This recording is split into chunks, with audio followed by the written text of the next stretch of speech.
السلام علیکم پیارے بچوں، آج ہم پڑھنے جا رہے ہیں ایک عظیم سائنسدان کے بارے میں جس کو جابر بن حیان کے نام سے جانا جاتا ہے۔ بچوں، یہ مضمون کوفہ کے ایک عظیم سائنسدان اور ان کے سائنسی تجربات کے بارے میں لکھا گیا ہے۔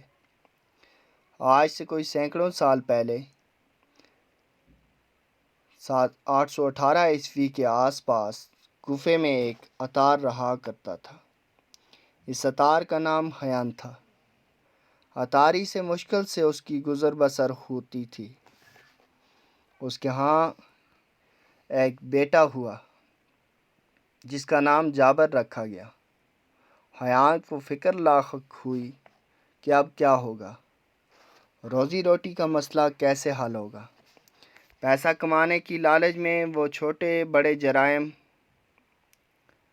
میں ملوث ہو گیا۔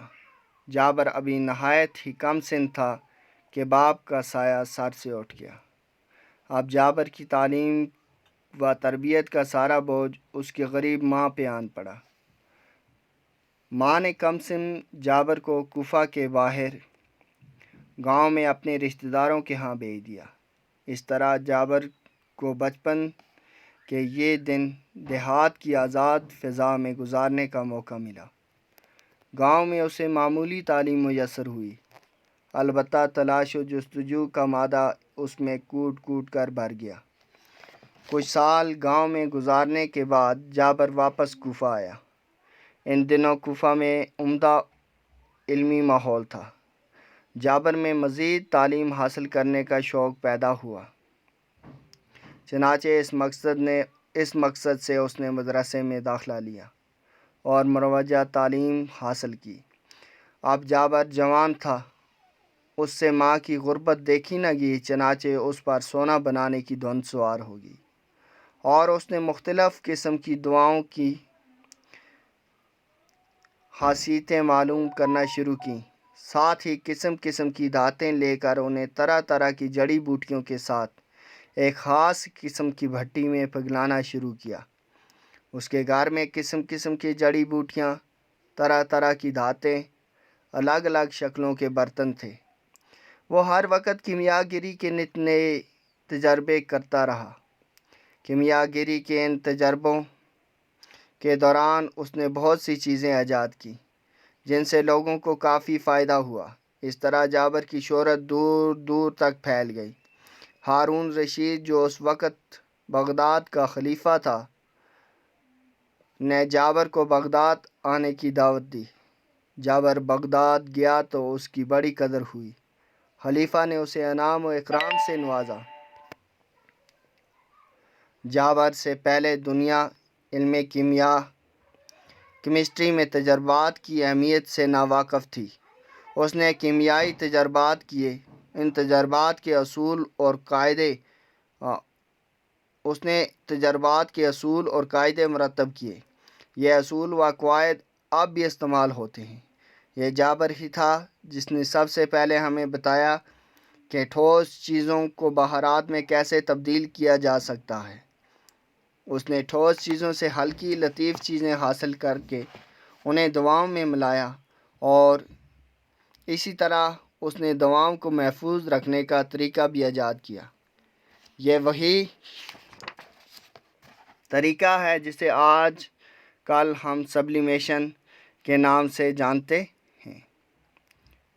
جابر یہیں نہیں رکا، اس نے آکسیڈیشن کا طریقہ بھی ایجاد کیا، لوہے پر تجربات کیے اور ہمیں بتایا کہ لوہے کو کس طرح صاف کر کے فولاد میں تبدیل کیا جا سکتا ہے۔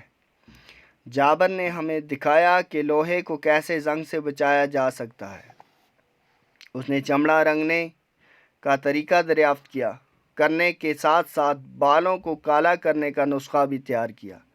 عرق کشید کرنے کا آلہ بھی اسی ذہین کیمیا گر کی ایجاد ہے۔